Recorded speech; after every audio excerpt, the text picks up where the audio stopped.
5ನೇ session accounting for partnership basic ಕಾನ್ಸೆಪ್ಟ್ಸ್ನ 5 ಸೆಷನ್ಗೆ ನಿಮ್ಮನ್ನು ಸ್ವಾಗತ ಮಾಡುತ್ತಾ ಈ ಸೆಷನ್ನ ಪ್ರಾರಂಭ ಮಾಡೋಣ. ಸೊ ಈ ಸೆಷನ್ನಲ್ಲಿ guarantee of profit to a partner ನಿಮಗೆ ಇವತ್ತು ನಾನು ವಿವರಿಸುವಂತಹ concept guarantee of profit to a partner.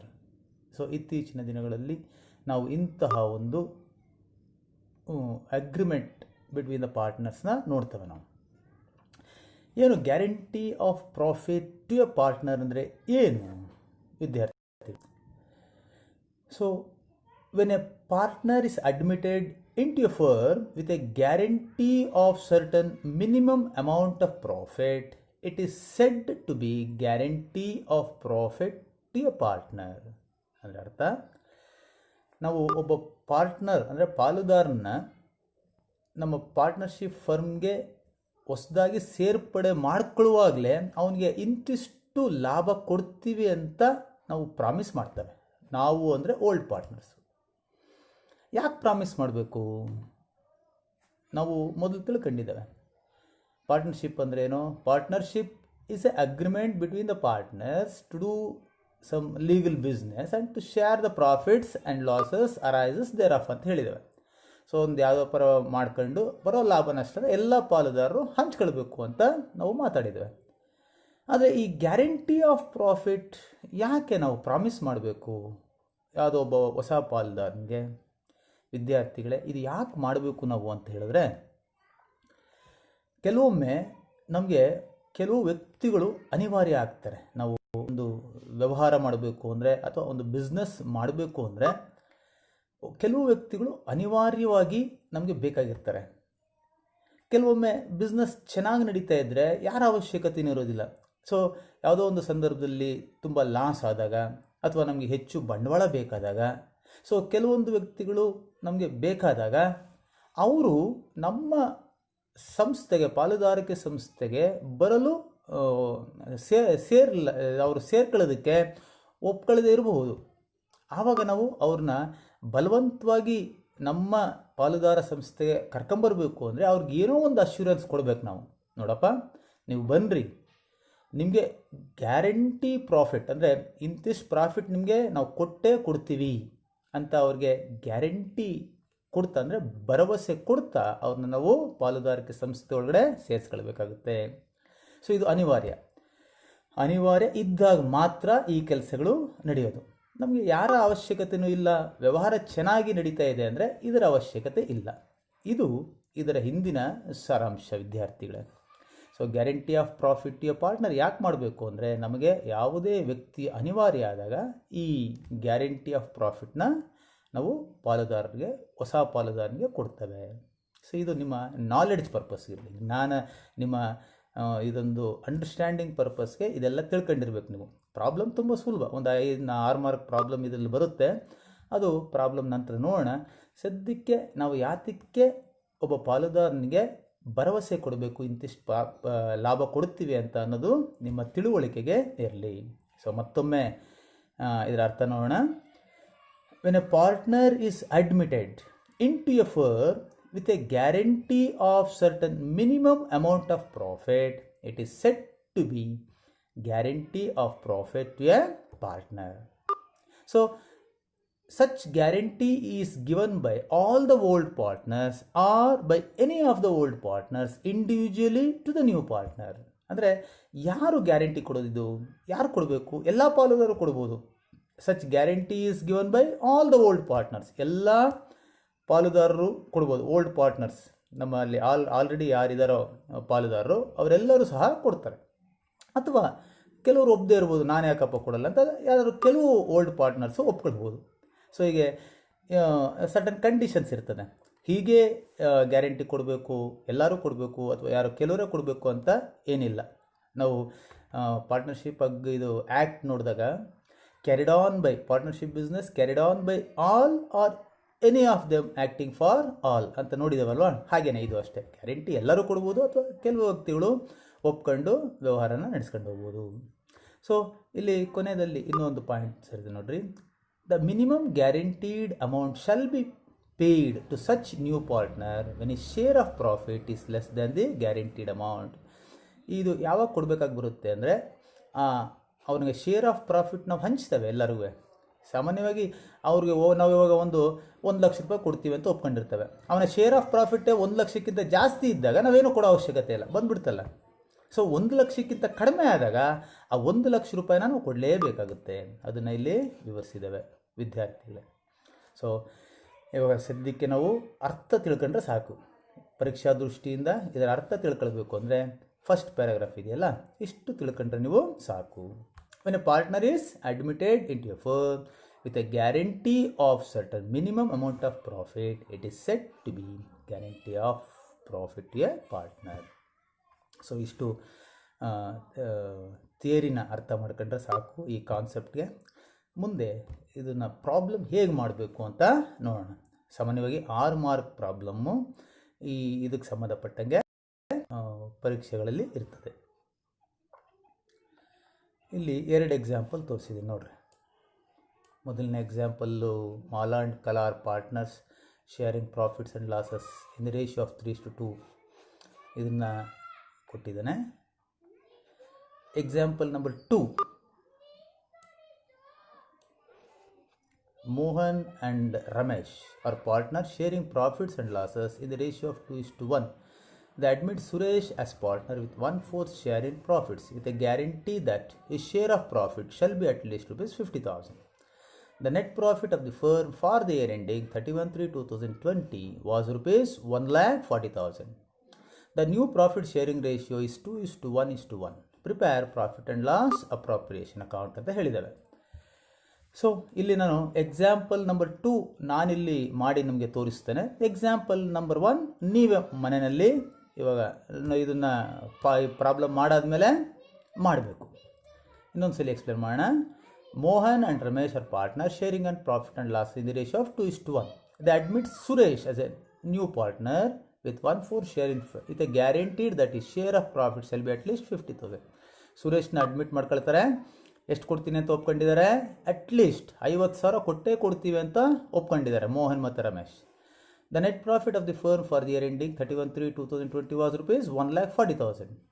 So the new profit sharing ratio ಎಷ್ಟು? ಮೊದಲು ಇಬ್ಬರೇ ಇದ್ದರು 2:1. ಇವಾಗ 3 ಜನ ಬಂದ ಮೇಲೆ new profit sharing ratio 2:1:1. So ಇದನ್ನು ನೋಡ್ಕೊಂಡು ನಾವು ಪ್ರಾಫಿಟ್ ಆ್ಯಂಡ್ ಲಾಸ್ ಅಪ್ರಾಪ್ರಿಯೇಷನ್ ಅಕೌಂಟ್ನ ಮಾಡಬೇಕು. ಇಲ್ಲಿ ನಾವು ಗಮನಿಸಬೇಕಾದಂಥ ಅಂಶ ಅಂದರೆ ಈ ಗ್ಯಾರಂಟೀಡ್ ಅಮೌಂಟ್ ಆಫ್ ಪ್ರಾಫಿಟ್ ಯಾರು ಕೊಡ್ತಾರೆ, ಯಾರು ಭರವಸೆ ಕೊಟ್ಟಿದ್ದಾರೆ ಅಂತ ಈ ಪ್ರಾಬ್ಲಮಲ್ಲಿ ಎಲ್ಲೂ ಹೇಳಿಲ್ಲ. ಸೊ ಪ್ರಾಬ್ಲಮಲ್ಲಿ ಏನು ಹೇಳಿದೆ ಇರುವಾಗ ನಾವು ಏನು ಅಸಂಪ್ಷನ್ ಮಾಡ್ಕೊಳ್ತೀವಿ ಅಂದರೆ ಮೋಹನ್ ಆ್ಯಂಡ್ ರಮೇಶ್ ಇಬ್ಬರೂ ಸಹ ಈ 2:1 ರೇಷಿಯೋನಲ್ಲಿ ಗ್ಯಾರಂಟಿ ಆಫ್ ಪ್ರಾಫಿಟ್ನ ಕೊಡೋದಕ್ಕೆ ಒಪ್ಕೊಂಡಿದ್ದಾರೆ ಅಂತ ಅರ್ಥ ವಿದ್ಯಾರ್ಥಿಗಳೇ. ಸೊ ಪ್ರಾಬ್ಲಮಲ್ಲಿ ಈ ಗ್ಯಾರಂಟಿ ಆಫ್ ಪ್ರಾಫಿಟ್ ಪ್ರಾಬ್ಲಮಲ್ಲಿ ಇದೆ ತುಂಬ ಮುಖ್ಯವಾದ ಪಾಯಿಂಟು. ನಾವು ಥಿಯರಿಲಿ ಹೇಳುವಾಗ ಹಿಂದಿನ ಸ್ಲೈಡಲ್ಲಿ ಇದೆ 2ನೇ ಪಾಯಿಂಟ್ ಇದೆಲ್ಲ. Such guarantee is given by all the old partners or by any of the old partners individually ಅಂತ ಇತ್ತಲ್ಲ. ಈ ನಾವು ಪ್ರಾಬ್ಲಮ್ ಮಾಡೋದಕ್ಕೆ ಈ ಪಾಯಿಂಟೇ ತುಂಬ ಮುಖ್ಯ ಇರ್ತದೆ. ಈ ಪ್ರಾಬ್ಲಮ್ಸಲ್ಲಿ ವೇರಿ ಆಗ್ತಾ ಇರುತ್ತೆ. ಆದರೆ ನಮಗೆ ಪರೀಕ್ಷಾ ದೃಷ್ಟಿಯಿಂದ ತುಂಬ ಕಾಂಪ್ಲಿಕೇಟೆಡ್ ಆಗಿ ಪ್ರಾಬ್ಲಮ್ ಇರೋದಿಲ್ಲ, ತುಂಬ ಸಿಂಪಲಾಗಿ ಕೊಡ್ತೇನೆ. ಸಾಮಾನ್ಯವಾಗಿ ನಾನು ಏನಿಲ್ಲಿ ಎಕ್ಸ್ಪ್ಲೇನ್ ಮಾಡಿದ್ದೀನಲ್ಲ ಇದೇ ಫಾರ್ಮೆಟಲ್ಲಿ ಸಾಧ್ಯವಾದಷ್ಟು ಇರ್ತದೆ. ಸೊ ನೋಡ್ತಾ ಹೋಗೋಣ. ಇವಾಗ ಈ ಪ್ರಾಬ್ಲಮ್ಮು ಅರ್ಥ ಮಾಡ್ಕೊಂಡಿದ್ದೀವಲ್ವಾ, ಇದನ್ನು ಸೊಲ್ಯೂಷನ್ ಮಾಡೋಣ ಬನ್ನಿರಿ ಇವಾಗ. ಸೊ ಇಲ್ಲಿ ನಾವು profit and loss appropriation account ಇಲ್ಲಿ ಮಾಡಿದ್ದಾನೆ. ಈ ಅಕೌಂಟ್ ಮಾಡೋಕ್ಕೆ ಮೊದಲು ನಾವಿಲ್ಲಿ ಈ ವರ್ಕಿಂಗ್ ನೋಟ್ಸ್ನ ನೋಡಬೇಕು. ಕೆಲವೊಂದು ವರ್ಕಿಂಗ್ ನೋಟ್ಸ್ ಮಾಡ್ಕೊಳ್ಬೇಕು ನಾವು. Working note number 1, working note number 2, ಈ 2 ವರ್ಕಿಂಗ್ ನೋಟೇ ಮಾಡ್ಕೊಂಡು ನಾವು ಆಮೇಲೆ profit and loss appropriation account ಮಾಡೋದು. Profit and loss appropriation account ಮಾಡೋದು ಸುಲಭ. ಈ ವರ್ಕಿಂಗ್ ನೋಟೇ ಒಂದು ಸ್ವಲ್ಪ ನಾವು ಅರ್ಥ ಮಾಡ್ಕೊಳ್ಳಿ. ಇದು ಸುಲಭನೇ, ಒಂದು ಸ್ವಲ್ಪ ಕೆಲಸ ಜಾಸ್ತಿ ಇರೋದ್ರಿಂದ ನಿಮಗೆ 2 ವರ್ಕಿಂಗ್ ನೋಟ್ ಮಾಡಬೇಕಾದ್ರಿಂದ ಒಂದು ಸ್ವಲ್ಪ ನಿಮಗೆ ಗಾಬರಿ, ಇದೇನಪ್ಪ ಇಷ್ಟೊಂದು ಕೆಲಸ ಮಾಡಬೇಕು ಅಂತ ಗಾಬರಿ ಆಗುತ್ತೆ. ಗಾಬರಿ ಮಾಡ್ಕೊಳ್ಳೋ ಅವಶ್ಯಕತೆ ಇಲ್ಲ ವಿದ್ಯಾರ್ಥಿಗಳು. ಸೊ ಮೊದಲನೇ working note net profit of the firm 1,40,000 ಪ್ರಾಬ್ಲಮಲ್ಲಿ ಇದೆ. The new profit sharing ratio of Mohan, Ramesh and Suresh ಅದು ಕೂಡ ಪ್ರಾಬ್ಲಮಲ್ಲೇ ಇದೆ. 2:1:1 ಅಂತ ಪ್ರಾಬ್ಲಮಲ್ಲೇ ಇದೆ. 2 ಇದೆ ಅಲ್ವ ಪ್ರಾಬ್ಲಮಲ್ಲಿ, ನೋಡಿಬಿಡಿ ಒಂದ್ಸಲಿ. So net profit 1,40,000, new profit sharing ratio 2:1:1. 2 ಇದೆಯಲ್ಲ ನೋಡ್ಕೊಂಡ್ರಲ್ವಾ. 1,40,000 2:1:1. ಈ ಪ್ರಾಫಿಟ್ನ ನಾವು 3 ಜನ ಪಾರ್ಟ್ನರ್ಗೆ ಹಂಚಬೇಕು. ಮೊದಲು ಹಂಚೋದು ಗೊತ್ತಿದೆಯಲ್ಲ, ನಾವು ಪ್ರಾಫಿಟ್ ಆ್ಯಂಡ್ ಲಾಸ್ ಅಪ್ರಾಪ್ರಿಯೇಷನ್ ಅಕೌಂಟಲ್ಲಿ ಅದನ್ನು ಕಲ್ತಿದ್ದೇವೆ. So Mohan share 1,40,000 into 2/4. ಅವನ ಶೇರ್ ಎಷ್ಟು? ಮೋಹನ್ದು 2/4. ಟೋಟಲ್ ಶೇರು 4, ಅವನದು 2. ಸೊ 2/4 ಕ್ಯಾಲ್ಕುಲೇಟ್ ಮಾಡಿದ್ರೆ 70,000 ಬರುತ್ತೆ. Ramesh share 1,40,000 into 1/4. ರಮೇಶ್ದು 1/4. ಸೊ 35,000 ಬರುತ್ತೆ. ನ್ಯೂ ಪಾರ್ಟ್ನರ್ ಸುರೇಶ್ದು ಕೂಡ 1/4. So 35,000. Mohan share profit 70,000, Ramesh share 35,000, Suresh share 35,000. New ಪಾರ್ಟ್ನರ್ದು ಎಷ್ಟು ಬಂತು? 35,000 ಆಯಿತು ವಿದ್ಯಾರ್ಥಿಗಳೇ. ಇಲ್ಲಿ ನಾವು ನೋಡಬೇಕಾಗಿರೋ ಅಂಶನೇ ಇಲ್ಲಿ. ನಾವು ಈ ಪಾಯಿಂಟ್ನ ಅವ್ನಿಗೆ ಎಷ್ಟು ನಾವು ಗ್ಯಾರಂಟಿ ಕೊಟ್ಟಿದ್ವಿ ನೋಡಿರಿ. ವರ್ಕಿಂಗ್ ನೋಟ್ ನಂಬರ್ 2 ತೋರಿಸಿದ್ದಾನೆ. Guarantee of minimum profit to Suresh 50,000 ಪ್ರಾಬ್ಲಮಲ್ಲಿದೆ ಅಲ್ವಾ? ನೋಡಿರಿ, they admit Suresh as a partner with guarantee that his share of profit shall be at least rupees 50,000. ಗೊತ್ತಾಯ್ತಲ್ಲ? ಈ ಪಾಯಿಂಟೇ ತಗೊಂಡಿರೋದು ಇಲ್ಲಿ. ಸೊ ಫಸ್ಟು ಏನು ನೆಟ್ ಪ್ರಾಫಿಟ್ ಪ್ರಾಬ್ಲಮಲ್ಲಿ ಕೊಟ್ಟಿರ್ತಾನಲ್ಲ, ಅದನ್ನು ನ್ಯೂ ಪ್ರಾಫಿಟ್ ಶೇರಿಂಗ್ ರೇಷಲ್ಲಿ 3 ಜನಕ್ಕೂ ಹಂಚಿ, ತದನಂತರ ಗ್ಯಾರಂಟಿ ಎಷ್ಟು ನಾವು ನ್ಯೂ ಪಾರ್ಟ್ನರ್ ಯಾರು ಸುರೇಶ್ ಎಷ್ಟು ಕೊಟ್ಟಿದ್ವಿ ಅಂತ ನೋಡಿರಿ. 50,000 ಕೊಡಬೇಕಾಗಿತ್ತು ಅವನಿಗೆ, ಆದರೆ ಅವನಿಗೆ ಲಾಭ ಎಷ್ಟು ಬಂತು? 35,000. ಸೊ ಎಷ್ಟು ಕಡಿಮೆ ಆಯಿತು? ಸೊ ಡೆಫಿಷಿಯನ್ಸಿ ಅಂದರೆ ಎಷ್ಟು ಕಡಿಮೆ ಆಯಿತು ಅಂತ. Deficiency of profit to Suresh ಎಷ್ಟು ಕಡಿಮೆ ಆಯಿತು? 50,000 ನಾವು ಕೊಡಬೇಕಾಗಿತ್ತು, ಎಷ್ಟು ಕೊಟ್ಟಿದ್ದಾವೆ? 35,000. ಸೊ 15,000 ಕಡಿಮೆ ಆಯಿತು. ನಾವು ಕೊಡಬೇಕಾಗಿದ್ದು 50,000, 35,000 ಕೊಟ್ಟಿದ್ದಾವೆ. ಈ 15,000ನ ಏನು ಮಾಡಬೇಕು ಇವಾಗ? ಯಾರು ಭರವಸೆ ಕೊಟ್ಟಿದ್ದು? Old partners. ಯಾರು? ರಮೇಶ್ ಮತ್ತು ಮೋಹನ್. ಇವರಿಬ್ಬರು ಯಾವ ರೇಷಿಯೋಲ್ಲಿ ಹಂಚ್ಕೊಳ್ಬೇಕು ಈ 15,000ನ? 2:1. ಪ್ರಾಬ್ಲಮಲ್ಲಿ ಇದೆಲ್ಲ old profit sharing ratio. So ಪ್ರಾಬ್ಲಮಲ್ಲಿ ಆ ಡೆಫಿಷಿಯನ್ಸಿನ ಯಾವ ರೀತಿ ಹಂಚ್ಕೋಬೇಕು ಅಂತ ಏನು ಹೇಳಲಿಲ್ಲ ಅಂದರೆ ನಾವು ಅವರ ಓಲ್ಡ್ ಪ್ರಾಫಿಟ್ ಶೇರಿಂಗ್ ರೇಷಿಯೋನಲ್ಲೇ ಹಂಚಬೇಕು ವಿದ್ಯಾರ್ಥಿಗಳೇ. ಈ ಪ್ರಾಬ್ಲಮ್ನ ಒಂದು ಕಾನ್ಸೆಪ್ಟೇ ಇದು. ಆ ಡೆಫಿಷಿಯನ್ಸಿನ ಯಾವ ರೀತಿ ಹಂಚ್ಕೊಳ್ಳೋದು ಅಂತಲೇ ಪ್ರಾಬ್ಲಮ್. ಸೊ ಸಾಮಾನ್ಯವಾಗಿ ನಾವು ಪರೀಕ್ಷೆಯಲ್ಲಿ ಇಷ್ಟೇ ಸುಲಭವಾಗಿ ಇರ್ತದೆ. So the deficiency of rupees 15,000 shall be borne by Mohan and Ramesh in the ratio of 2:1. So Mohan share of deficiency ಎಷ್ಟು? 15,000. ಡೆಫಿಷಿಯನ್ಸಿ ಎಷ್ಟು? 15,000. ಯಾವ ರೇಷಿಯೋಲ್ಲಿ ಹಂಚಬೇಕು? 2:1. 2/3 10,000 ಬರುತ್ತೆ. Ramesh share of deficiency 15,000 into 1/3 5,000. 10,000 Mohan ಕೊಡಬೇಕು, ರಮೇಶ್ ಎಷ್ಟು ಕೊಡಬೇಕು? 5,000. ಸೊ 15,000 ಯಾರು ಕೊಡಬೇಕು? ಸುರೇಶ್ಗೆ. ಸೊ ಅಲ್ಲಿಗೆ 50,000 ಅವನಿಗೆ ಏನು ನಾವು ಭರವಸೆ ಕೊಟ್ಟಿರ್ತೀವಲ್ಲ 50,000 ಲಾಭ ಕೊಡ್ತೀವಿ ಅಂತ ಕನಿಷ್ಠ ಅದು ಅವನಿಗೆ ಸೇರುತ್ತೆ. ಅರ್ಥ ಆಗಿದೆಯಾ ಮಕ್ಕಳೇ? ಸೊ ವರ್ಕಿಂಗ್ ನೋಟ್ ನಂಬರ್ 1ನಲ್ಲಿ ನೆಟ್ ಪ್ರಾಫಿಟ್ ಹಂಚೋದು, ವರ್ಕಿಂಗ್ ನೋಟ್ ನಂಬರ್ 2ನಲ್ಲಿ ಆ ಡೆಫಿಷಿಯನ್ಸಿ ಏನು ಬಂದಿರುತ್ತೋ ಗ್ಯಾರಂಟಿ ಪ್ರಾಫಿಟ್ಗೆ ಅದನ್ನು ಓಲ್ಡ್ ಪಾರ್ಟ್ನರ್ಸು ಯಾವ ರೀತಿ ಹಂಚ್ಕೊಳ್ತಾರೆ ಅನ್ನೋದನ್ನು ನಾವು ವರ್ಕಿಂಗ್ ನೋಟ್ ನಂಬರ್ 2 ನೋಡ್ತೇವೆ. ಈ ಎರಡೂ ವರ್ಕಿಂಗ್ ನೋಟ್ ನಂಬರ್ ಆದಮೇಲೆ ನಾವು ಪ್ರಾಫಿಟ್ ಆ್ಯಂಡ್ ಲಾಸ್ ಅಪ್ರಾಪ್ರಿಯೇಷನ್ ಅಕೌಂಟ್ನ ಪ್ರಿಪೇರ್ ಮಾಡಬೇಕು. ಓಕೆನಾ? ಸೊ ಇದು ತುಂಬ ಸುಲಭ. ಇಲ್ಲೇನು ನಾವು ವರ್ಕಿಂಗ್ ನೋಟ್ ನಂಬರ್ 1 ಮಾಡಿ ಮುಗಿಸ್ಬಿಟ್ಟಿದ್ರೆ it is very very easy to prepare profit and loss appropriation account. ನೋಡಿ ಮಕ್ಕಳೇ, by net profit brought down. So profit ನಾವು ಹಿಂಗೆ ಪ್ರಾಫಿಟ್ ಎಲ್ಲ ಸೇಮ್ ಪ್ರಾಫಿಟ್ ಏನು ಕೊಟ್ಟಿರ್ತಾನೋ ಅದನ್ನು ಓಪನಿಂಗ್ ಬ್ಯಾಲೆನ್ಸ್ ನಾವು ಬಾಟ್ ಡೌನ್ ಮಾಡಬೇಕು. 1,40,000. ಇಲ್ಲಿ ಯಾವುದೇ ರೀತಿಯಾದ ಬೇರೆ ಅಡ್ಜಸ್ಟ್ಮೆಂಟ್ಸ್ ಇಲ್ಲ. ಇಂಟರ್ಷನ್ ಕ್ಯಾಪಿಟಲ್, ಇಂಟರ್ಷನ್ ಡ್ರಾಯಿಂಗ್ಸ್ ಅದೆಲ್ಲ ಬರುತ್ತೆ, ಅದೆಲ್ಲ ಸೇರಿಸ್ಕೊಂಡು ಸಹ ಪ್ರಾಬ್ಲಮ್ಸ್ ಇರ್ತದೆ. ಆದರೆ ಇಲ್ಲಿ ಪರೀಕ್ಷಾ ದೃಷ್ಟಿಯಿಂದ ನಾವು ತುಂಬ ಸುಲಭವಾದ ಪ್ರಾಬ್ಲಮ್ನ ಕೊಡ್ತಾರೆ ನಿಮಗೆ. ಎಕ್ಸಾಮಿನೇಷನ್ ದೃಷ್ಟಿಯಿಂದ ನಿಮಗೆ ಅರ್ಥ ಆಗಲಿ ಅಂತ ನಾನು ಕೂಡ ಇಲ್ಲಿ ಸುಲಭವಾದ ಪ್ರಾಬ್ಲಮನ್ನೇ ಆರಿಸ್ಕೊಂಡಿದ್ದೇನೆ. ಸೊ ಅದರಿಂದ by net profit brought down 1,40,000 ತಗೊಳ್ರಿ. 1,40,000 ಓಪನಿಂಗ್ ಆಯ್ತಲ್ವಾ, ಅದನ್ನು ಹಂಚ್ಬೇಕಷ್ಟೆ. 3 ಜನಕ್ಕೆ ಹಂಚ್ಬೇಕು. ನಾವು ಮಾಡಿದ್ದೀವಲ್ವ ಅಲ್ಲೇ ಪ್ರೀವಿಯಸ್ ಸ್ಲೈಡಲ್ಲಿ ಫಸ್ಟ್ ಹಂಚ್ಕೊಂಡಿದ್ದೀವಲ್ಲ. ಮೋಹನ್ 70,000, ರಮೇಶ್ 35,000, ಸುರೇಶ್ 35,000. ಅದನ್ನು ಬರೆದಿರೋದನ್ನ ಇಲ್ಲಿ ನೋಡಿರಿ. Mohan's capital share of profit 70,000, 70 to Ramesh capital share of profit 35,000 to Suresh capital share of profit 35,000. ಈ ಲೆಸ್ಸು ಆ್ಯಡು ಯಾವುದಿದೋ ಗ್ಯಾರಂಟಿ ಪ್ರಾಫಿಟ್. ಅವ್ನಿಗೆ ಎಷ್ಟು ಕೊಡಬೇಕಾಗಿತ್ತು? ನಾವು ಸುರೇಶ್ಗೆ 50,000 ಕೊಡಬೇಕಾಗಿತ್ತು. ಸೊ ಅದು 15,000 ಕಡಿಮೆ ಆಯ್ತಲ್ಲ. So add deficiency received from ಮೋಹನಿಂದ 10,000 ತಗೊಂಡ್ವಿ, ರಮೇಶಿಂದ 5,000 ತಗೊಂಡ್ವಿ, ಒಟ್ಟಾರೆ ಅವನಿಗೂ 50,000 ಆಯಿತು. ಸೊ ಅದನ್ನು ಏನು ಡೆಫಿಷಿಯನ್ಸಿ ಶೇರ್ ಮಾಡ್ಕೊಂಡ್ರಲ್ಲ ಅದನ್ನು ಇವರಲ್ಲಿ ಲೆಸ್ ಮಾಡಬೇಕು. ಮೋಹನಲ್ಲಿ less share in deficiency 10,000, less share in deficiency 5,000. So old ಪಾರ್ಟ್ನರಲ್ಲಿ ಲೆಸ್ ಮಾಡಿದ್ವಿ, ಅದನ್ನು ನ್ಯೂ ಪಾರ್ಟ್ನರ್ಗೆ ಆ್ಯಡ್ ಮಾಡಿದ್ವಿ, ಇಷ್ಟೇ ಪ್ರಾಬ್ಲಮ್. ಅರ್ಥಾಯ್ತಲ್ವ? ಸೊ ವರ್ಕಿಂಗ್ ನೋಟ್ ಒಂದು ನಾವು ಮಾಡೋದನ್ನು ಸರಿಯಾಗಿ ಕಲ್ತ್ಕೊಂಡ್ರೆ ಪ್ರಾಫಿಟ್ ಆ್ಯಂಡ್ ಲಾಸ್ ಅಪ್ರಾಪ್ರಿಯೇಷನ್ ಅಕೌಂಟ್ನ ಸುಲಭವಾಗಿ ಮಾಡ್ಬೋದು. ಸೊ ವಿದ್ಯಾರ್ಥಿಗಳೇ, ಇದು ನಿಮಗೆ ಅರ್ಥ ಆಗಿದೆ ಅಂತ ಭಾವಿಸ್ತೇನೆ. ಹೀಗೆ ಇರ್ತೇನೆ ಪರೀಕ್ಷೆನಲ್ಲೂ ಕೂಡ ಒಂದು ಸಣ್ಣ ಪುಟ್ಟ ಅಡ್ಜಸ್ಟ್ಮೆಂಟ್ ಇರ್ಬೋದು, ಅದನ್ನು ಮುಂದಿನ ತರಗತಿಗಳಲ್ಲಿ ನಾವು ನಿಮಗೆ ವಿವರಿಸ್ತೇವೆ. ಸದ್ಯಕ್ಕೆ ಕಾನ್ಸೆಪ್ಟ್ ಇಷ್ಟು ಅರ್ಥ ಮಾಡ್ಕೊಂಡ್ರೆ ನೀವು ಸಾಕು. ಸೊ ವರ್ಕಿಂಗ್ ನೋಟ್ ನಂಬರ್ ಇದು ನಾನು ಮಾಡಿರೋದು ನಿಮಗೆ ಎಕ್ಸಾಂಪಲ್ ನಂಬರ್ 2.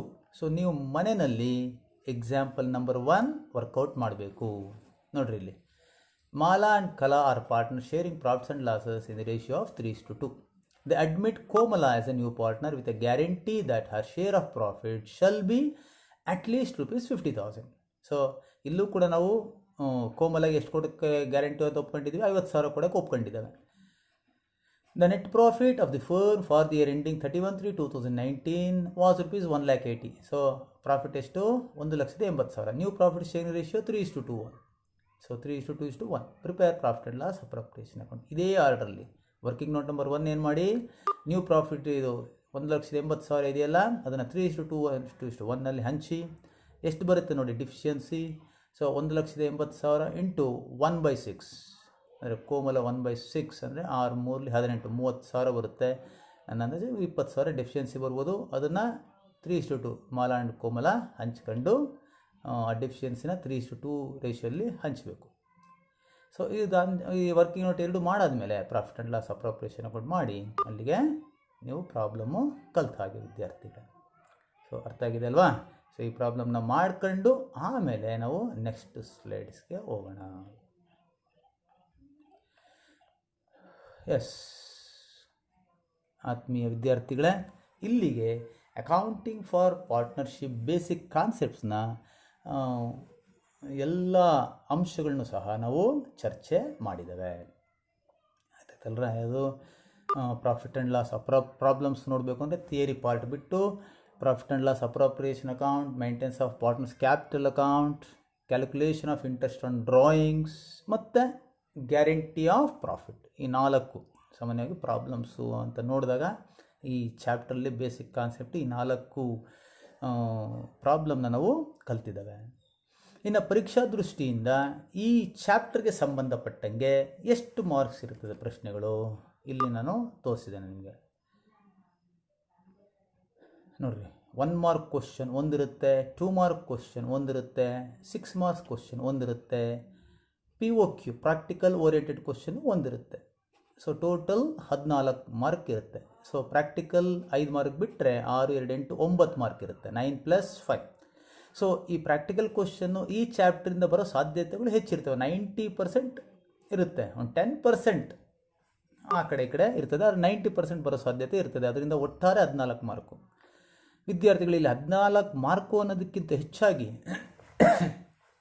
9 ಮತ್ತು 5 ಮಾರ್ಕು ಅನ್ನೋದಕ್ಕಿಂತ ಹೆಚ್ಚಾಗಿ ನೀವಿಲ್ಲಿ ಈ ಬೇಸಿಕ್ ಕಾನ್ಸೆಪ್ಟ್ಸ್ನ ಎಷ್ಟು ಸರಿಯಾಗಿ ಅರ್ಥ ಮಾಡ್ಕೊಳ್ತೀರೋ ನಿಮಗೆ ಮುಂದಿನ ಚಾಪ್ಟರ್ಗಳು admission of a partner, retirement of a partner, dissolution, ಈ 3 ಚಾಪ್ಟರ್ಗಳು ತುಂಬ ಸುಲಭವಾಗಿ ಅರ್ಥ ಆಗುತ್ತೆ. ಅದಕ್ಕೋಸ್ಕರ ಇದನ್ನು ಬೇಸಿಕ್ ಕಾನ್ಸೆಪ್ಟ್ಸ್ ಅಂತಲೇ ಕರೆಯೋದು ನಾವು. ಅದಕ್ಕೆ ಸಪ್ರೇಟಾಗಿ ಒಂದು ಚಾಪ್ಟರ್ ಮಾಡಿದ್ದಾರೆ. ಸೊ ಪರೀಕ್ಷಾ ದೃಷ್ಟಿಯಿಂದ ಈ ಮಾರ್ಕ್ಸ್ ದೃಷ್ಟಿಯಿಂದ ಅಲ್ಲದೇನೂ ಸಹ ನೀವು ಆ 3 ಚಾಪ್ಟರ್ ದೃಷ್ಟಿಯಿಂದನೂ ಕೂಡ ನೀವು ಇದನ್ನು ಸರಿಯಾಗಿ ಅರ್ಥ ಮಾಡ್ಕೊಳ್ಬೇಕು. ಅರ್ಥ ಆಯ್ತಲ್ರ? ಸೊ ನೋಡ್ತಾ ಹೋಗೋಣ. ಇಲ್ಲಿ ನಿಮಗೆ 1 ಮಾರ್ಕ್ 2 ಮಾರ್ಕ್ ಕ್ವಶನ್ಸ್ ಎಲ್ಲ ಸಪ್ರೇಟಾಗಿ ತೋರಿಸಿದ್ದೇನೆ. ಇದನ್ನು ನೀಟಾಗಿ ನೀವು ನೋಟ್ಸಲ್ಲಿ ಬರ್ಕೊಂಡು ಹಿಂಗೆ ಪ್ರಾಕ್ಟೀಸ್ ಮಾಡಿ. ಇದನ್ನೆಲ್ಲ ನಾವು ಪ್ರೀವಿಯಸ್ ಸೆಷನ್ಗಳಲ್ಲಿ ಡಿಸ್ಕಸ್ ಮಾಡಿದ್ದೇವೆ, ಮತ್ತೇನು ಡಿಸ್ಕಸ್ ಮಾಡೋ ಅವಶ್ಯಕತೆ ಇಲ್ಲ.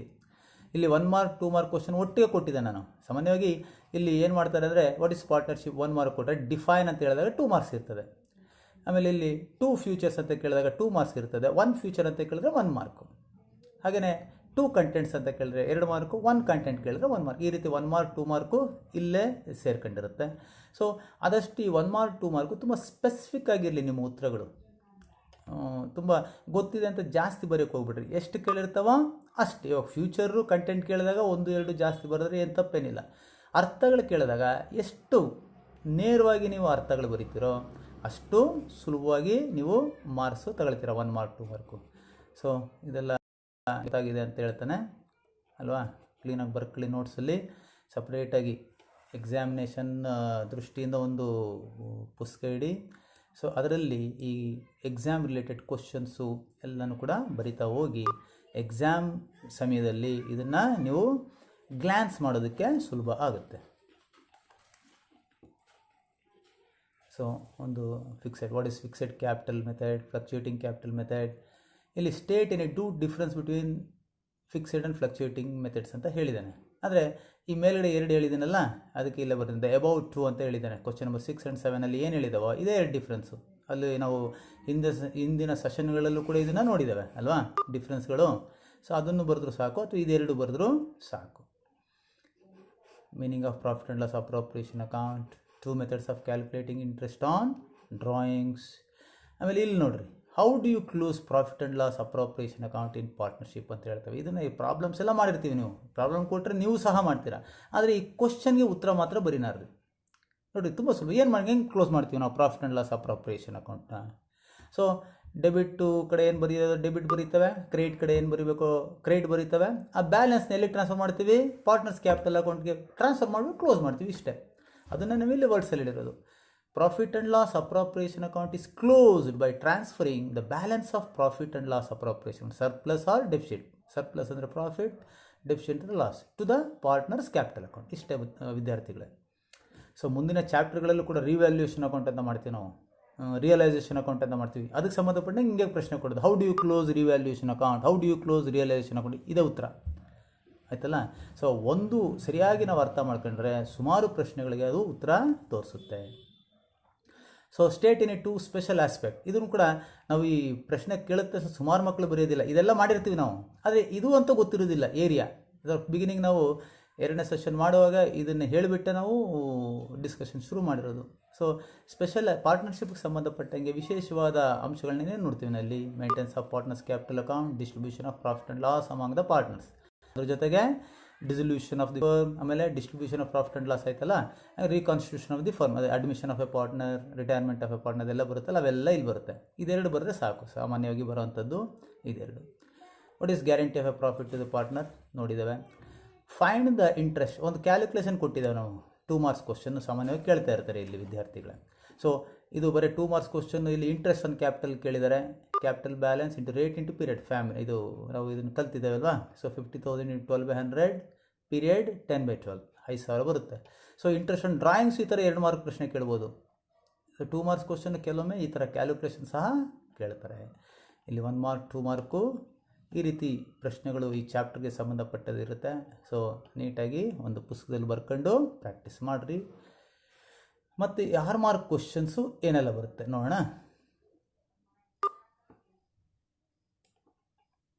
6 ಮಾರ್ಕ್ಸ್ ಕ್ವಶನ್ಸ್.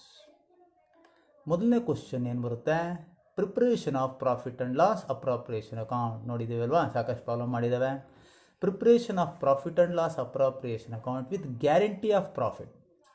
ಅಂದರೆ ಇದು preparation of profit and loss appropriation account first ನಾವು 3ನೇ ಸೆಷನಲ್ಲಿ ಮಾಡಿದ್ದು.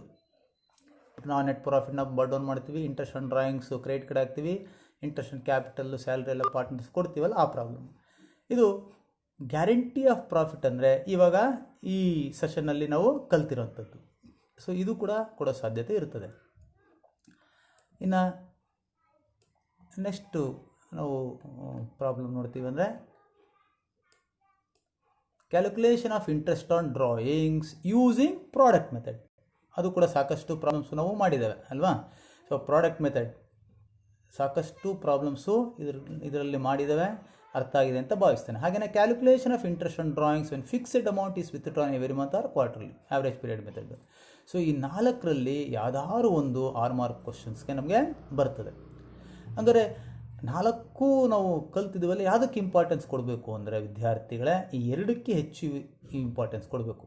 ಸಾಮಾನ್ಯವಾಗಿ ಕೇಳೋದು 2ರಲ್ಲೇ, calculation of interest on drawings using product method, interest on drawings fixed amount is withdrawn every monthly or quarterly, average period method. ಈ 2ರಲ್ಲೇ ಸಾಮಾನ್ಯವಾಗಿ ಕೇಳೋದು.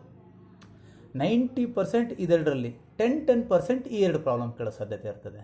ಸೊ ಅದಕ್ಕೂ ಇದು ಕೂಡ ನಾವು ನೆಗ್ಲೆಕ್ಟ್ ಮಾಡೋಂಗಿಲ್ಲ. ಸೊ ನಮ್ಮ ಜ್ಞಾನಾರ್ಜನೆ ದೃಷ್ಟಿಯಿಂದನೂ ಸಹ ಇದನ್ನು ಕಲ್ತಿರಬೇಕು ಆಯ್ತಲ್ಲ. ಇದು ಸಹ ಸುಲಭವಾಗಿ ಅರ್ಥ ಆಗಿರೋದ್ರಿಂದ ಏನು ನಾವು ಕಲ್ತಿದ್ದಾವೋ ಅದನ್ನು ಪ್ರಾಕ್ಟೀಸ್ ಮಾಡಿ ಬಿಡಬೇಡಿ. ಹಾಗೆಯೇ ಇದಕ್ಕೆ ಒಂದು ಸ್ವಲ್ಪ ಹೆಚ್ಚು ಇಂಪಾರ್ಟೆನ್ಸ್ ಕೊಡಿ 2 ಪ್ರಶ್ನೆಗೆ, ಆಯ್ತಲ್ಲ. ಸೊ ನೆಕ್ಸ್ಟು ಪ್ರಾಕ್ಟಿಕಲ್ ಓರಿಯೆಂಟೆಡ್ ಕ್ವಶನ್ಸ್ನ ನೋಡೋಣ. ಅದು ನೋಡೋಕ್ಕೆ ಮೊದಲು ಕೆಲವು ವಿದ್ಯಾರ್ಥಿಗಳು ಕೆಲವೊಂದು ಡೌಟ್ ಕೇಳಿದ್ರು ನನಗೆ, ಆ್ಯಾವ್ರೇಜ್ ಪೀರಿಯಡ್ ಮೆಥಡ್ದು ಕ್ಯಾಲ್ಕುಲೇಷನ್ ಇನ್ನೊಂದು ಮಾಡಿ ಅಂತ ಕೇಳಿದರು. ಅದಕ್ಕೆ ಇನ್ನೊಂದು 2 ಎಕ್ಸಾಂಪಲ್ ಇಲ್ಲಿ ತೋರಿಸಿದ್ದೇನೆ ನೋಡಿರಿ. Example for average period method: calculate interest on drawings of mister Mohan at 8% per annum if you withdraw rupees 3,000 per month, if you withdraw at beginning of each month, if you withdraw at end of the month. ಒಬ್ಬನೇ ಪಾರ್ಟ್ನರ್ಗೆ 2 ಕೇಸಲ್ಲೂ ಕೇಳಿದಾನೆ ಅಷ್ಟೇ, ಇನ್ನೇನಿಲ್ಲ ಇಲ್ಲಿ. ನಾ ಎಕ್ಸಾಂಪಲಲ್ಲಿ ಕೊಟ್ಟಾಗ ಒಬ್ಬೊಬ್ಬ ಪಾರ್ಟ್ನರ್ಗೆ ಒಂದೊಂದು, ಒಬ್ಬ ಪಾರ್ಟ್ನರು ಬಿಗಿನಿಂಗ್ ಆಫ್ ಮಂತ್ ಮಾಡಿದ್ರೆ ಏನಾಗುತ್ತೆ, ಇನ್ನೊಬ್ಬ partner middle of the month ಮಾಡಿದ್ರೆ ಇನ್ನೊಬ್ಬ ಪಾರ್ಟ್ನರ್ ಎಂಡ್ ಆಫ್ ದಿ ಅಂತ ತೋರಿಸಿದ್ದೆ. ಅದೇ ಈ ಪ್ರಾಬ್ಲಮಲ್ಲಿ ಒಬ್ಬನೇ ಪಾರ್ಟ್ನರ್ಗೆ 2 ಕೇಸಲ್ಲೂ ಕೇಳಿದ್ದಾರೆ ಅಷ್ಟೇ. ಅದು ನಾವೇನು ಬರ್ಕೊಳ್ಬೇಕು ಸೊಲ್ಯೂಷನ್ ಮಾಡುವಾಗ, if you withdraw at the beginning of each month ಅಂತ ಬರ್ಕೊಳ್ಳಿ. So same total drawings 3,000 per month into 12, 8% per annum. Average period ಎಷ್ಟು ಬಿಗಿನಿಂಗ್ ಆಫ್ ದಿ ಮಂತ್ ಅಂದರೆ 6.5. Average period 6.5 into divide by 12. So calculation ಮಾಡಿದಾಗ 3,000 into 12 36,000, 1,560 ರೂಪಾಯಿ ಬರುತ್ತೆ. ಇದನ್ನು ನೀವು simplify ಮಾಡಿದಾಗ ಸೇಮ್ ಪ್ರಾಬ್ಲಮ್ಗೆ ಕೇಸ್ ನಂಬರ್ 2 ಅಂತ ಬರ್ಕೊಳ್ಳಿ. If you withdrew at the end of the month, same ಅದೇ ಪಾರ್ಟ್ನರು 2 ಥರ, ಬಿಗಿನಿಂಗ್ ಮಾಡಿದ್ರೆ ಏನು amount of interest on drawings ಬರುತ್ತೆ, ಎಂಡ್ ಆಫ್ ದಿ ಮಂತ್ ಮಾಡಿದ್ರೆ ಏನು ಅಂತ ಕೇಳಿದ್ದಾರೆ ಅಷ್ಟೇ ಪ್ರಾಬ್ಲಮಲ್ಲಿ. So end of the month ಮಾಡಿದಾಗ same total drawings into rate into average period. So 3,000 into 12, 36,000, 8/100. So end of the month ಅಂದರೆ 5.5 ಮಂತ್ಸ್ ತಗೊಳ್ಬೇಕು average period. So 36,000 into 8/100 into 5.5 divide by 12, ಉತ್ತರ ಎಷ್ಟು ಬರುತ್ತೆ? 1,320. ಸೊ ಅರ್ಥ ಆಗಿದೆ ಅಂತ ಭಾವಿಸ್ತೀನಿ. ಇನ್ನೊಂದು ಎಕ್ಸಾಂಪಲ್ ಅದಕ್ಕೆ ಕ್ವಾರ್ಟರ್ಲಿದು ಕೂಡ ಕೊಟ್ಟಿದ್ದಾನೆ ನೋಡ್ರಿ ಇಲ್ಲಿ. Calculate interest on drawings of mister Kumar at 12% per annum if you withdrew rupees 10,000 quarterly, if you withdraw at the beginning of each quarter, if you withdraw at the end of each quarter ಅಷ್ಟೇ. Same if you withdraw at the beginning of each quarter, total drawings into rate into average period. So ಇಲ್ಲಿ quarterly ಅಂತ ಬಂದಾಗ into 4 ಹಾಕಬೇಕು, monthly ಅಂದರೆ into 12 ಹಾಕಬೇಕು. ಈ ಪಾಯಿಂಟ್ನ ಮರಿಬೇಡಿ. ಸೊ ಸಿಂಪ್ಲಿಫೈ ಮಾಡಿ, 10,000 ಇಂಟು 4 40,000, 12/100 ಇಂಟು 7.5 ಡಿವೈಡ್ ಬೈ 12, ಉತ್ತರ 3,000 ಬರುತ್ತೆ. ಹಾಗೆಯೇ if you withdraw at the end of the each quarter ಅಂದರೆ interest on drawings, total drawings into rate into average period. So 40,000 into 12/100 into 4.5. So end of the each quarter ಅಂದಾಗ 4.5 average period. So 1,800 ರೂಪಾಯಿ ಬರುತ್ತೆ. So ಇಷ್ಟು ಇದೆರಡು ಒಂದು example ಮತ್ತೆ ನಾವು ಜ್ಞಾಪಕ ಮಾಡ್ಕೊಳ್ತಾ ನೆಕ್ಸ್ಟು ಪ್ರಾಕ್ಟಿಕಲ್ ಓರಿಯೆಂಟೆಡ್ ಕ್ವಶನ್ಸ್ಗೆ ನೋಡೋಣ. ಸೊ ಪ್ರಾಕ್ಟಿಕಲ್ ಓರಿಯೆಂಟೆಡ್ ಕ್ವಶನ್ ಅಂದರೆ 5 ಮಾರ್ಕು ಬಂದೇ ಬರುತ್ತೆ. ಸೊ ಈ ಚಾಪ್ಟ್ರಲ್ಲೂ ನಾನು ಬಿಗಿನಿಂಗ್ ಆಫ್ ದಿ ಸೆಷನಲ್ಲಿ ಹೇಳ್ದಂಗೆ 90% ಈ 4ರಲ್ಲಿ ಒಂದು ಬಂದೇ ಬರುತ್ತೆ ಸಾಮಾನ್ಯವಾಗಿ. 90%, 10% ನಮ್ಮ ಅದೃಷ್ಟ, ಸ್ವಲ್ಪ ಬೇರೆ ಚಾಪ್ಟ್ರಲ್ಲೂ ಕೇಳೋ ಸಾಧ್ಯತೆಗಳು ಇರ್ತದೆ. So first practical oriented question ಯಾವುದು? How do you treat the following in the absence of partnership deed? ಈ 5 ಕೇಸ್ ನಾವು ಮಾಡಿದ್ದೀವಲ್ಲ. ಸೊ ಇನ್ನೊಂದ್ಸಲಿ ಉತ್ತರ ಇಲ್ಲಿ ಕೊಟ್ಟಿದ್ದಾನೆ. Profit sharing ratio equally, interest on capital no, interest on drawings no, interest on advance from partners 6% per annum, remuneration no. So ಇದೊಂದು ಕೇಳೋ ಸಾಧ್ಯತೆ ಇರ್ತದೆ. ಎರಡನೇದು ಇಲ್ಲಿ ನಾವು ನೋಡ್ರಿ ತುಂಬ ಸುಲಭ, ಆದರೆ ತಪ್ಪು ಮಾಡ್ತಾ ಇರ್ತೀವಿ ನಾವು. ಅದಕ್ಕೆ ತೋರಿಸಿದ್ದೇನೆ ಇಲ್ಲಿ ನಾನು. When two partners current account write 2 partners current account under fixed capital system with 5 imaginary figures. So ಕೆಲವೊಮ್ಮೆ ನಾವು ಇದನ್ನು ಸ್ಪೆಸಿಮನ್ ಅಂದ್ಕೊಂಡು ಈ ಇಮ್ಯಾಜಿನರಿ ಫಿಗರ್ ಬರೆಯೋದಿಲ್ಲ. ಎಲ್ಲ ಕರೆಕ್ಟಾಗಿ ಮಾಡಿರ್ತೀರಾ, ಇಮ್ಯಾಜಿನರಿ ಫಿಗರ್ ಬರೆಯೋದಿಲ್ಲ. ಸೊ 5 ಮಾರ್ಕ್ ಇದ್ದರೆ ನಿಮಗೊಂದು 2 ಅಥವಾ 3 ಕೊಡ್ಬಿಡ್ತೀವಿ ಇಮ್ಯಾಜಿನರಿ ಫಿಗರ್ ಬರೀನಿಲ್ಲ ಅಂದರೆ. ಸೊ ಇಮ್ಯಾಜಿನರಿ ಫಿಗರ್ ಬರೆಯೋದು ಇಂಪಾರ್ಟೆಂಟ್. ನೋಡಿ ಪ್ರಿಪೇರ್ ಮಾಡಿದ್ದೇವೆ. ಪಾರ್ಟ್ನರ್ಸ್ ಕರೆಂಟ್ ಅಕೌಂಟ್ ಒಟ್ಟಿಗೆ ಪ್ರಿಪೇರ್ ಮಾಡಿದ್ದೇನೆ.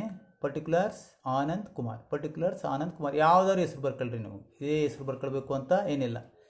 So by balance, opening balance 30,000, 20,000, by interest on capital, by salary, by share of profit, to drawings, to interest on drawings. So 1, 2, 3, 4, 5, 6 ಐಟಮ್ಸೇ ಇದೆ ಆಯ್ತಲ್ಲ. ನಾವು ಕೇಳಿರೋದು 5 imaginary figures, ನಾವು 6 ತಗೊಂಡಿದ್ದೇವೆ. ಸೊ ಅದರಿಂದ ಯಾವುದಾದ್ರು ನೀವು ಈ ತಗೊಳ್ಬೋದು, ಹೆಸರು ಬದಲಾಯಿಸ್ಕೊಳ್ಬೋದು, ಅಥವಾ ಯಾವುದಾದ್ರು ಅಮೌಂಟ್ಸ್ನ ನೀವು ಚೇಂಜ್ ಮಾಡ್ಕೊಳ್ಬೋದು. ಅದಕ್ಕೋಸ್ಕರನೇ ಇಮ್ಯಾಜಿನರಿ ಫಿಗರ್ ಅಂತ ಹೇಳೋದು ವಿದ್ಯಾರ್ಥಿಗಳೇ. ಸೊ ಈ ರೀತಿ ಒಂದು ಪಾರ್ಟ್ನರ್ಸ್ ಕರೆಂಟ್ ಅಕೌಂಟ್ನ ಪ್ರಿಪೇರ್ ಮಾಡಿದ್ರೆ 5 ಮಾರ್ಕು ಸುಲಭವಾಗಿ ಬರುತ್ತೆ. ಕೆಲವೊಂದು ವಿದ್ಯಾರ್ಥಿಗಳು ಇಷ್ಟು ಸುಲಭವಾಗಿರೋದು ಮಾಡೋದಿಲ್ಲ, ಯಾಕೆಂದರೆ ಅರ್ಥ ಆಗಿರೋದಿಲ್ಲ ಅವ್ರಿಗೆ. ಈ ಫಿಕ್ಸೆಡ್ ಕ್ಯಾಪಿಟಲಲ್ಲಿ ಏನು ಅಂತ ಕನ್ಫ್ಯೂಷನ್ ಮಾಡ್ಕೊಂಡ್ಬಿಡ್ತಾರೆ ಸಡನ್ನಾಗಿ. ಅದಕ್ಕೋಸ್ಕರ ಇದೊಂದು ಪ್ರಾಕ್ಟಿಕಲ್ ಓರಿಯೆಂಟೆಡ್ ಕ್ವಶನು ಕೂಡ ನಾನು ಹೇಳಿದಂಗೆ ನಿಮಗೆ ಪರೀಕ್ಷಾ ದೃಷ್ಟಿಯಿಂದ ಒಂದು ಬೇರೆ ಪುಸ್ತಕ ಇಟ್ಕೊಂಡು ಅದರಲ್ಲಿ ಈ ಪ್ರಶ್ನೆಗಳೆಲ್ಲ ಬರ್ಕೊಂಡು ಅಭ್ಯಾಸ ಮಾಡ್ತಾ ಬರೀಬೇಕು. ಆವಾಗ ಎಕ್ಸಾಮಿನೇಷನ್ ಸಮಯದಲ್ಲಿ ನಾವು ಗ್ಲ್ಯಾನ್ಸ್ ಮಾಡಿದಾಗ ಇದನ್ನು ಒಟ್ಟಾರೆಯಾಗಿ ಆ ಚಾಪ್ಟರ್ದು ನಾವು ಸುಲಭವಾಗಿ ಮಾಡ್ತೇವೆ. ಹಾಗೆಯೇ ಇನ್ನೊಂದು ಪ್ರಶ್ನೆ, write to partners capital account under fluctuating capital system. ಈಗ ಇಲ್ಲೂ ಕೂಡ ವಿತ್ 5 ಇಮ್ಯಾಜಿನರಿ ಫಿಗರ್ಸ್. ಇಲ್ಲಿ ಏನು ಕೇಳಿದ, current account under fixed capital. So fixed capital ಸಿಸ್ಟಮಲ್ಲೇ ಕರೆಂಟ್ ಅಕೌಂಟ್ ಮತ್ತು ಕ್ಯಾಪಿಟಲ್ ಅಕೌಂಟ್ ಮಾಡೋದು. ಇಲ್ಲಿ ಕ್ಯಾಪಿಟಲ್ ಅಕೌಂಟ್ ಕೇಳಿದ್ರೆ ಬರೀ ಓಪನಿಂಗ್ ಬ್ಯಾಲೆನ್ಸ್ ಮಾತ್ರ ಮಾಡಬೇಕು, ಇನ್ನೇನು ಬರೀಬಾರ್ದು. ಕರೆಂಟ್ ಅಕೌಂಟ್ ಎಲ್ಲ ಅಡ್ಜಸ್ಟ್ಮೆಂಟ್ಸು ಇಲ್ಲೇ ಆಗ್ತಾವಲ್ವ, ಅದಕ್ಕೆ ಇಲ್ಲೆಲ್ಲ ಅಡ್ಜಸ್ಟ್ಮೆಂಟ್ ತೋರಿಸಿದೆ. ಸೊ ಫ್ಲಕ್ಚುಯೇಟಿಂಗ್ ಕ್ಯಾಪಿಟಲಲ್ಲಿ ನಾವು ಪ್ರಿಪೇರ್ ಮಾಡೋದೇ ಕ್ಯಾಪಿಟಲ್ ಅಕೌಂಟು, ಒಂದೇ ಅಕೌಂಟ್ ಪ್ರಿಪೇರ್ ಮಾಡೋದು. ಸೊ ಅದಕ್ಕೆ ಇದೆಲ್ಲ ತಗೊಂಡಿದ್ದಾವೆ, ಎಲ್ಲ ಅಡ್ಜಸ್ಟ್ಮೆಂಟು ಇಲ್ಲಿ ಹಾಕಿದ್ದಾವೆ. ಒಂದು ಅಬ್ಸರ್ವ್ ಮಾಡಿರಿ ವಿದ್ಯಾರ್ಥಿಗಳೇ, ನಾನೊಂದು ಸ್ವಲ್ಪ ಏನು ಬದಲಾಯಿಸಿಲ್ಲ, ಫಿಗರ್ಸ್ ಅದೇ ಫಿಗರ್ಸ್ನ ತಗೊಂಡಿದ್ದೇನೆ ಇಲ್ಲಿ. ಅರ್ಥ ಆಯ್ತಲ್ಲ? ಇಲ್ಲಿ ಏನು ಚೇಂಜ್ ಮಾಡಿದ್ದೀನಿ, ಇಲ್ಲಿ ಪಾರ್ಟ್ನರ್ಸ್ ಅಂತ ಬರೆದಿದ್ದೇನೆ, ಇಲ್ಲಿ ಪಾರ್ಟ್ನರ್ಸ್ ಕ್ಯಾಪಿಟಲ್ ಅಕೌಂಟ್ ಅಂತ ಬರೆದಿದ್ದೇನೆ. ಸೊ ಇಲ್ಲಿ ನೀವು ಅರ್ಥ ಮಾಡ್ಕೊಳ್ಬೇಕಾಗಿರೋದು ಇಷ್ಟೇ. ಅದೇನು ಸರ್ ಇದು ಕರೆಂಟ್ ಅಕೌಂಟು ಅದೇ ಕೊಟ್ಟಿದ್ದೀರಾ, ಕ್ಯಾಪಿಟಲ್ ಅಕೌಂಟ್ಗೂ ಅದೇ ಕೊಟ್ಟಿದ್ದೀರಾ? ಸೊ ಕರೆಂಟ್ ಅಕೌಂಟ್ ಅಂದರೂ ಸಹ ಓಪನಿಂಗ್ ಬ್ಯಾಲೆನ್ಸ್ ಇರುತ್ತೆ, ಓಪನಿಂಗ್ ಬ್ಯಾಲೆನ್ಸ್ ಇಲ್ಲ ಅನ್ನೋದಿಲ್ಲ. ಕರೆಂಟ್ ಅಕೌಂಟ್ಗೆ ಇರುತ್ತೆ, ಕ್ಯಾಪಿಟಲ್ ಅಕೌಂಟ್ಗೆ ಇರುತ್ತೆ. ಸೊ ಇಲ್ಲಿ ಫಿಕ್ಸೆಡ್ ಕ್ಯಾಪಿಟಲಲ್ಲಿ ಕರೆಂಟ್ ಅಕೌಂಟ್ದು ಇದು ಓಪನಿಂಗ್ ಬ್ಯಾಲೆನ್ಸು, ಕ್ಯಾಪಿಟಲ್ ಅಕೌಂಟ್ದಲ್ಲ, ಇದು ಕರೆಂಟ್ ಅಕೌಂಟ್ ಓಪನಿಂಗ್ ಬ್ಯಾಲೆನ್ಸು. ಆಮೇಲೆ ಎಲ್ಲ ಅಡ್ಜಸ್ಟ್ಮೆಂಟನ್ನು ಕರೆಂಟ್ ಅಕೌಂಟ್ಲೇ ಹಾಕ್ತೀವಿ ಅಲ್ವಾ? ಹಾಗೆಯೇ ಫ್ಲಕ್ಚುಯೇಟಿಂಗ್ ಕ್ಯಾಪಿಟಲ್ ಸಿಸ್ಟಮಲ್ಲಿ ಕ್ಯಾಪಿಟಲ್ ಅಕೌಂಟ್ಲಿ ಹಾಕ್ತೀವಿ, ಇದು ಕ್ಯಾಪಿಟಲ್ದು ಓಪನಿಂಗ್ ಬ್ಯಾಲೆನ್ಸು. ನೀವು ಇಲ್ಲಿ ಅರ್ಥ ಮಾಡ್ಕೊಳ್ಬೇಕಾದ್ರೆ ಇದು ಕರೆಂಟ್ ಅಕೌಂಟ್ ಓಪನಿಂಗ್ ಬ್ಯಾಲೆನ್ಸು, ಇದು ಕ್ಯಾಪಿಟಲ್ ಅಕೌಂಟ್ ಓಪನಿಂಗ್ ಬ್ಯಾಲೆನ್ಸು. ಈ ಡಿಫ್ರೆನ್ಸ್ ನಿಮ್ಗೆ ಅರ್ಥ ಆದರೆ ಈ ಕಾನ್ಸೆಪ್ಟೇ ನಿಮಗೆ ಕ್ಯಾಪಿಟಲ್ ಅಕೌಂಟಿಂಗ್ ಸಿಸ್ಟಮ್, ಇದು method maintaining of capital accounting system ನಿಮ್ಗೆ ಅರ್ಥ ಆದಂಗೆ ವಿದ್ಯಾರ್ಥಿಗಳೇ. ಸೊ ಅದರಿಂದ ಬರೇ ಆ ಪಾರ್ಟ್ನರ್ಸ್ ಕ್ಯಾಪಿಟಲ್ ಅಕೌಂಟ್ ಅಂತ ಬದಲಾಯಿಸಿದ್ರು ಸಹ ಈ ಫಿಗರ್ಸ್ ಎಲ್ಲ ಅದೇ ಇರ್ತದೆ. ನೀವು ಬೇಕಾದ್ರೆ ಬದಲಾಯಿಸ್ಕೊಳ್ಬೋದು, ಯಾವುದಾದ್ರು ಸಹ ಫಿಗರ್ಸ್ ತಗೊಳ್ಬೋದು. ಬಟ್ 5 ಇಮ್ಯಾಜಿನರಿ ಫಿಗರ್ಸನ್ನು ತಗೊಳ್ಬೇಕು. ಇಂಟು ಸ್ಪೆಸಿಮನ್ ಮಾಡಬಾರ್ದು. ಸ್ಪೆಸಿಮನ್ ಹಾಕಿದ್ರೆ ನೀವು 2 ಮಾರ್ಕ್ ಹೊಂಟೋಗುತ್ತೆ, ಬರೋ 3 ಮಾರ್ಕ್ ಸಿಗುತ್ತೆ. ಸೊ 5 ಮಾರ್ಕ್ ಪೂರ್ತಿ ಬರಬೇಕು ಅಂದರೆ ಇಮ್ಯಾಜಿನರಿ ಫಿಗರ್ಸ್ನ ತಗೊಳ್ಬೇಕು ವಿದ್ಯಾರ್ಥಿ ಮಿತ್ರರೇ. ಸೊ ಇದಾದಮೇಲೆ ಕೊನೆಯಲ್ಲಿ practical oriented question, write profit and loss appropriation account of a firm with 5 imaginary figures. So profit and loss appropriation account ಕೇಳಿದ್ದೀವನಲ್ಲ. ಸೊ ಇಲ್ಲಿ ಪ್ರಾಕ್ಟಿಕಲ್ ಓರಿಯೆಂಟೆಡ್ ಕ್ವಶನ್ನು ಕೂಡ ಕೇಳೋ ಸಾಧ್ಯತೆ ಇರ್ತದೆ. ಅಲ್ಲಿ 5 ಮಾರ್ಕ್ಸ್ 6 ಮಾರ್ಕಲ್ಲಿ ನೋಡಿದ್ವಲ್ಲ, ಇಲ್ಲಿ 5 ಮಾರ್ಕಲ್ಲಿ ನೋಡ್ತವೆ. ಇಲ್ಲಿ ಕೇಳಿದ್ರೆ ಅಲ್ಲಿ ಕೇಳೋದಿಲ್ಲ. 5 ಮಾರ್ಕ್ಸಿಗೆ ಕೊಟ್ಟರೆ 6 ಮಾರ್ಕ್ಸಿಗೆ ಕೊಡೋದಿಲ್ಲ, 6 ಮಾರ್ಕ್ಸಿಗೆ ಕೊಟ್ಟರೆ 5 ಮಾರ್ಕ್ಸ್ ಕೊಡೋದಿಲ್ಲ ವಿದ್ಯಾರ್ಥಿಗಳೇ. ಸೊ ಎಲ್ಲರೂ ಬರೋ ಸಾಧ್ಯತೆ ಇರ್ತದೆ. ಸೊ ನಾವು ಆಲ್ರೆಡಿ ಡಿಸ್ಕಸ್ ಮಾಡಿರೋಂಗೆ ಪ್ರಾಫಿಟ್ ಆ್ಯಂಡ್ ಲಾಸ್ ಅಪ್ರಾಪ್ರಿಯೇಷನ್ನು ಓಪನಿಂಗ್ ಬ್ಯಾಲೆನ್ಸ್ ಇರ್ತದೆ, ನೆಟ್ ಪ್ರಾಫಿಟ್ ಬಾಟ್ ಡೌನ್ ಮಾಡ್ಕೊಳ್ತೀವಿ. ಸೊ ಕ್ರೆಡಿಟಲ್ಲಿ ಇದೊಂದೇ ಬರೋದು, by interest on drawings Sita Gita. So debit ಕಡೆ interest on capital Sita Gita, salary to Sita. So ಪ್ರಾಫಿಟ್ನ ಟ್ರಾನ್ಸ್ಫರ್ ಮಾಡಿದ್ದಾವೆ. 5 ಫಿಗರ್ಸ್ ಆಯ್ತಲ್ಲ. ಸೊ 5 ಇಮ್ಯಾಜಿನರಿ ಫಿಗರ್ಸ್ನ ತಗೊಂಡಿದ್ದಾವೆ. ಸೊ ಇದು ಸ್ಪೆಸಿಮನ್, ಇದು profit and loss appropriation account with 5 imaginary figures. So ಈ 4 ಪ್ರಾಕ್ಟಿಕಲ್ ಓರಿಯೆಂಟೆಡ್ ಕ್ವಶನ್ನ ನೋಡಿದ್ದೇವೆ. ಒಂದು first one, in the absence of partnership deed. ಎರಡನೇದು current account under fixed capital system. ಮೂರನೇದು capital account under fluctuating capital system. 4ನೇ ಅದು profit and loss appropriation account. So ಇಷ್ಟು ಕೂಡ ಅರ್ಥ ಆಗಿದೆ ಅಂತ ಭಾವಿಸ್ತಾ ಒಂದು 1 ಮಾರ್ಕ್ 2 ಮಾರ್ಕ್ ಕ್ವಶನ್ಸ್ನ ನೋಡೋಣ. ನೋಡಿ ಇಲ್ಲಿ ನಿಮಗೆ ನೋಡಿದ ತಕ್ಷಣ ಒಂದು ಸ್ವಲ್ಪ ಗಾಬರಿ ಆಗ್ಬೋದು. ಈ 1 ಮಾರ್ಕ್ 2 ಮಾರ್ಕ್ ಕ್ವಶನ್ಸು ಹೆಂಗೆ ಬೇಕಾದರೂ ಕೇಳ್ಬೋದು. ಅರ್ಥ ಆಯ್ತಲ್ರ? ಫಿಲ್ ಇನ್ ದಿ ಬ್ಲ್ಯಾಂಕ್ಸ್ ಅಂತ ಕೇಳ್ತಾರೆ. ಇದೆಲ್ಲ ತೋರಿಸಿದೆ ನೋಡಿರಿ. ಇಲ್ಲಿ ಇದೆಲ್ಲ ಬೋರ್ಡೇ ಬಿಟ್ಟಿರೋದು ಈ ಪ್ರಶ್ನೆಗಳೆಲ್ಲ. ಮಲ್ಟಿಪಲ್ ಚಾಯ್ಸ್ ಕ್ವಶನ್ಸ್ ಅಂತ ಕೇಳ್ತಾರೆ. ಟ್ರೂ ಆರ್ ಫಾಲ್ಸ್ ಕ್ವಶನ್ಸ್ ಅಂತಲೂ ಕೂಡ ಕೇಳ್ತವೆ. ಸೊ ಟ್ರೂ ಆರ್ ಫಾಲ್ಸ್ ಅಂದರೆ ಇದು ಸರಿನಾ ತಪ್ಪಾ.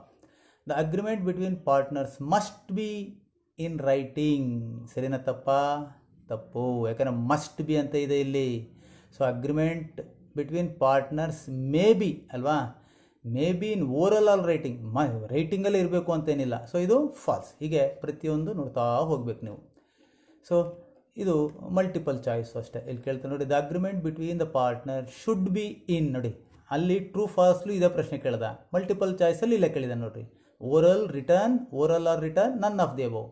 ಏನು ಉತ್ತರ ಗೊತ್ತಾಯ್ತಲ್ಲ? ಹೆಂಗಿರಬೇಕು? ಸೊ ಓರಲ್ ಮತ್ತು ರಿಟರ್ನ್ ಎರಡರಲ್ಲೂ ಇರ್ಬೋದು. ಅರ್ಥ ಆಯ್ತಲ್ಲ? ಅಲ್ಲಿ ಇಲ್ಲಿ ಅದೇ ಪ್ರಶ್ನೆನ ಇಲ್ಲಿ ಮಲ್ಟಿಪಲ್ ಚಾಯ್ಸಲ್ಲಿ ಕೇಳ್ತಾರೆ. ಸೊ ಹಾಗೆಯೇ ಇಲ್ಲಿ ಮತ್ತೆ ನೋಡ್ತಾ ಹೋಗಿ, ಇಲ್ಲಿ ಮಲ್ಟಿಪಲ್ ಚಾಯ್ಸ್ ಬೇಕಾದಷ್ಟಿದೆ, ನೀವು ಪ್ರಾಕ್ಟೀಸ್ ಮಾಡಿರಿ. ಆಮೇಲೆ ಇಲ್ಲಿ ಏನು ಕೇಳಿದೆ? Fill in the blanks. Section dash of Indian partnership act 1932 defines partnership. ಯಾವುದೋ ಸೆಕ್ಷನ್ 4 ಅಲ್ವಾ? ಸೊ ಹೀಗೆ ಎಲ್ಲ ಪ್ರಶ್ನೆಗಳನ್ನು ಆನ್ಸರ್ ಮಾಡ್ತಾ ಬನ್ನಿರಿ. ಸರ್ 1 ಮಾರ್ಕು ಪ್ಲಸ್ 2 3 ಮಾರ್ಕ್ ತಗೊಳ್ಳೋಕ್ಕೆ ಇಷ್ಟೆಲ್ಲ ಕಷ್ಟಪಡಬೇಕಾ ಸರ್ ಅಂತ ನೀವು ಪ್ರಶ್ನೆ ಹಾಕ್ಬೋದು ನನಗೆ. ವಿದ್ಯಾರ್ಥಿಗಳೇ, ಇಲ್ಲಿ ಮಾರ್ಕ್ಸ್ ದೃಷ್ಟಿ ಅಲ್ಲ ಅಂತ ನಾನು ಮೊದಲು ಹೇಳ್ಬಿಟ್ಟಿದ್ದಾನೆ. 3 ಮಾರ್ಕ್ನ ಪ್ರಶ್ನೆ ಅಲ್ಲ. ಇಷ್ಟು ನೀವು ವರ್ಕೌಟ್ ಮಾಡಿದಾಗ ಎಸ್ಪೆಷಲಿ ಈ fill in the blanks, multiple choice, true or falls, ನಿಮ್ಮ ನಾಲೆಡ್ಜ್ ಹೆಚ್ಚಾಗುತ್ತೆ. ಬರೀ ಪಾರ್ಟ್ನರ್ಶಿಪ್ ಅಂತಲ್ಲ, ನಿಮ್ಮ ಥಿಂಕಿಂಗ್ ಪವರ್ ಜಾಸ್ತಿ ಆಗುತ್ತೆ, ನಿಮ್ಮ ಅನಾಲಿಟಿಕಲ್ ಮೈಂಡ್ ಎಚ್ಚರ ಆಗುತ್ತೆ. ಸೊ ಇದನ್ನು ನೀವು ವರ್ಕೌಟ್ ಮಾಡಿದಾಗ ನಿಮಗೆ ಆಸಕ್ತಿನೂ ಸಹ ಬೆಳೆಯುತ್ತೆ, ಅರ್ಥ ಮಾಡ್ಕೊಳ್ಳೋ ಕೆಪಾಸಿಟಿ ಜಾಸ್ತಿ ಆಗುತ್ತೆ. ಇಷ್ಟೆಲ್ಲ ಅನುಕೂಲ ಇರ್ತದೆ ಈ fill in the blanks, multiple choice, true or falls. ನಾನು ಅಲ್ಲಿ ಒಂದು 14 ಪ್ರಶ್ನೆ ಕೊಟ್ಟಿದ್ದೀನಲ್ವ ಉತ್ತರ, ಆ 14 ಪ್ರಶ್ನೆಲೇ ಇದೆಲ್ಲ ಇರ್ತದೆ. ನಾವಿಲ್ಲಿ ಡಿಸ್ಕಸ್ ಮಾಡಿದ್ದೀವಲ್ವಾ, ಒಂದು 1 ಮಾರ್ಕ್ 2 ಮಾರ್ಕ್ ಕ್ವಶನ್ನು ಮತ್ತು ಪ್ರಾಕ್ಟಿಕಲ್ ಓರಿಯೆಂಟೆಡ್ ಕ್ವಶನ್ನು. ಇಷ್ಟರಲ್ಲೇ ಅಷ್ಟು ನೀವು ಪರ್ಫೆಕ್ಟ್ ಆಗಿದ್ದರೆ ಇದೆಲ್ಲದಕ್ಕೂ ಉತ್ತರ ಬರೀತೀರ. ಜಸ್ಟ್ ನೀವು ಬೇಕಾದ್ರೆ ಚೆಕ್ ಮಾಡ್ತಾ ನೋಡಿರಿ. ನಿಮಗೆ ಆ 14 ಪ್ರಶ್ನೆ ಮತ್ತು ಇಲ್ಲಿ ನಾನು ಏನು ಚರ್ಚೆ ಮಾಡಿದ್ದೀವಲ್ಲ ಪ್ರಾಕ್ಟಿಕಲ್ ಓರಿಯೆಂಟೆಡ್ ಕ್ವಶನ್, ಇಷ್ಟರಲ್ಲೇ ಈ fill in the blanks, multiple choice ಮತ್ತು ಟ್ರೂ ಆರ್ ಫಾಲ್ಸ್ ಕ್ವಶನ್ನ ನೀವು ಉತ್ತರ ಮಾಡ್ಬೋದು ವಿದ್ಯಾರ್ಥಿಗಳೇ. ಸೊ ಅದೇ ಕಾರಣಕ್ಕೂ ಕಷ್ಟ ಅಂತ ಅನ್ಕೋಬೇಡ್ರಿ, ವೆರಿ ಇಂಟ್ರೆಸ್ಟಿಂಗ್. ಟ್ರೈ ಮಾಡಿ, ತುಂಬ ಚೆನ್ನಾಗಿರ್ತದೆ ಅಲ್ವಾ? ಸೊ ನೀವು ಟ್ರೈ ಮಾಡೋಕ್ಕೆ ಹೋದಾಗ ನಿಜವಾಗ್ಲೂ ಕೂಡ ನಿಮ್ಮ ನಾಲೆಡ್ಜು ಹೆಚ್ಚಾಗುತ್ತೆ. ಅರ್ಥ ಆಯ್ತಲ್ರ? ಇದೊಂದು 20, ಇದೊಂದು 8, ಇದೊಂದು 10, 13, ಟ್ರೂ ಆರ್ ಫಾಲ್ಸ್ 11. ಇಷ್ಟು ಪ್ರಶ್ನೆಗಳಿದೆ. ನಿಧಾನಕ್ಕೆ ನೋಡ್ತಾ ನಿಧಾನಕ್ಕೆ ಬರ್ಕೊಂಡು ವರ್ಕೌಟ್ ಮಾಡಿರಿ. ತುಂಬ ನೀವು ಉತ್ತರ ನಿಮಗೆ ಗೊತ್ತಾಗ್ಬಿಟ್ರೆ you will feel very happy ಅಲ್ವಲ್ಲ? ಕ್ರಿಕೆಟಲ್ಲಿ ಅವರು 6 or 4 ಹೊಡೆದಾಗ ಎಷ್ಟು ಖುಷಿಯಾಗುತ್ತೋ ಹಾಗೆ ನಿಮಗೆ ಒಂದೊಂದು ಪ್ರಶ್ನೆಗೂ ನಿಮಗೆ ಉತ್ತರ ಗೊತ್ತಾಗ್ಬಿಟ್ರೆ ನಿಮಗೆ 6 or 4 ಹೊಡೆದಂಗೆ ಖುಷಿಯಾಗುತ್ತೆ ವಿದ್ಯಾರ್ಥಿಗಳೇ. ಅರ್ಥ ಆಯ್ತಲ್ಲ? ಸೊ ಇಷ್ಟು ಹೇಳ್ತಾ ನಮ್ಮ ಈ accounting for partnership basic concepts ಇಲ್ಲಿಗೆ ಮುಕ್ತಾಯ ಆಗುತ್ತೆ. ಸೊ ಪರೀಕ್ಷಾ ದೃಷ್ಟಿಯಿಂದನೂ ಸಹ ಈ ಸೆಷನಲ್ಲಿ ನಿಮಗೆ ಸಾಕಷ್ಟು ಪ್ರಶ್ನೆಗಳನ್ನ ಎಕ್ಸ್ಪ್ಲೇನ್ ಮಾಡಿದ್ದೇನೆ. ಸೊ ನಿಮಗೆ ಬೇಸಿಕ್ ಕಾನ್ಸೆಪ್ಟ್ಸು ಅರ್ಥ ಆಗಿದೆ ಅಂತ ಭಾವಿಸ್ತಾ ಈ ಸೆಷನ್ನ ಮುಗಿಸ್ತೇನೆ ವಿದ್ಯಾರ್ಥಿಗಳೇ. ಸೊ ಮುಂದಿನ ಸೆಷನ್ನಲ್ಲಿ ನೋಡೋಣ, ಯಾವುದಾದ್ರು ಬೇರೆ ಹೊಸ ಚಾಪ್ಟ್ರು ಶುರು ಮಾಡ್ತಾನೆ. ಸೊ ಅಲ್ಲಿ ನಾವು ಮತ್ತೆ ಭೇಟಿಯಾಗೋಣ. Thank you very much for kind listening dear students.